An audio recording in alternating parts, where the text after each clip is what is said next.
Premium निवासी आणि व्यावसायिक रिअल इस्टेटमध्ये आघाडीवर असलेल्या गेरा डेव्हलपमेंट्स प्रायव्हेट लिमिटेड GDPL ने आज त्याच्या द्वैवार्षिक अहवालाची जुलै 2025 आवृत्ती गेरा पुणे निवासी रिअल्टी अहवाल प्रकाशित केला. पुण्यातील एकमेव जनगणना आधारित रिअल इस्टेट अभ्यास जो 14 वर्षांपासून चालत आहे आणि 2300हून अधिक प्रकल्प आणि 3 लाखांहून अधिक बांधकामाधीन घरांचा समावेश करतो.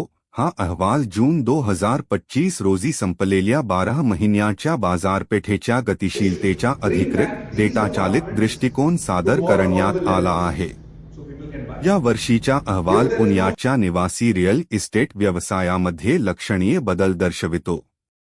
किंमती, विक्री आणि पुरवठ्यात 7 वर्षांच्या सातत्यपूर्ण वाढीनंतर बाजारपेठ स्टिकर शॉक वाढत्या किंमती आणि वाढत्या घरांच्या आकारांच्या एकत्रित परिणामामुळे एकत्रित होण्याच्या डेव्हलपमेंट्स प्रायव्हेट लिमिटेडचे व्यवस्थापकीय संचालक रोहित गेरा म्हणाले की रिपोर्ट पुन्हा जो हमारा जो 14th रिपोर्ट है 14 साल से हम करे आ रहे हैं, तो इसमें 2-3 जो मेन पॉइंट्स है. एक तो गए 12 महीने में पूना के जो एवरेज प्राइसेस है वो 8% बढ़ चुके हैं. So that is one point. दूसरा, जो प्रोजेक्ट्स जो लॉन्च हुए हैं उसमें builders have brought less projects, तो कम प्रोजेक्ट लॉन्चेस कम हो चुके हैं, सेल्स थोड़ा कम हो गया है. लेकिन सबसे जो महत्वपूर्ण बात है कि गए 4 या 5 साल में 25% एवरेज घर के साइजेस बढ़ चुके हैं.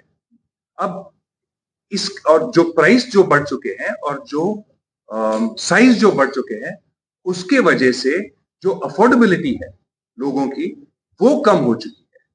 So that is a very important aspect कि लोगों का जो अफोर्डेबिलिटी है वो कम हुआ है. और ये अफोर्डेबिलिटी कम होने के वजह से जो 1200 स्क्वायर फुट के फ्लैट्स हैं और उससे कम, वहां सेल्स गए साल में कम हुए हैं. और जो 1200 स्क्वायर फुट के फ्लैट्स है उससे जो ज्यादा साइज के हैं वहां फ्लैट के सेल्स बढ़ चुके हैं.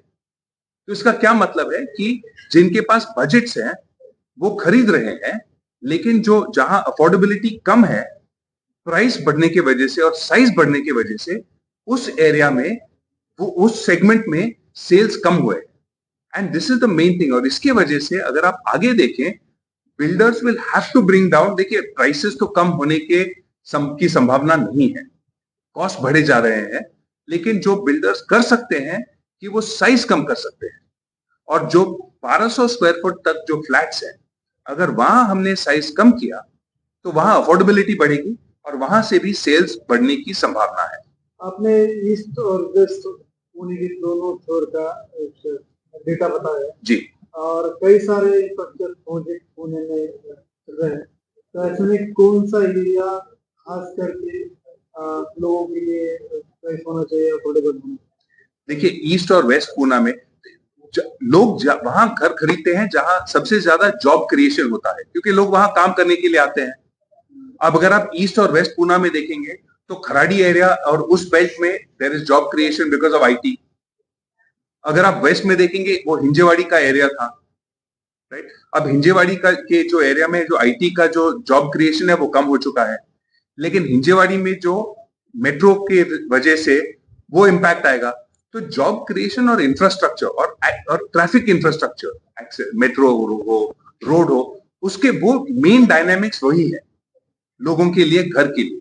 अब मैं आपको स्पेसिफिक लोकेशन के बारे में नहीं बता सकता क्योंकि हमारे प्रोजेक्ट अलग अलग लोकेशन में है, और मैं उसके बारे में बात करूंगा तो लोग सोचेंगे कि मैं हमारे प्रोजेक्ट के लिए बोल रहा हूं, कह रहा हूं. लेकिन बात जो फैक्ट है कि हम जो जिस जगह पे प्रोजेक्ट्स ढूंढते हैं, it is based on infrastructure, it is based on accessibility. So we are in those locations, but for me to talk about that might not be correct.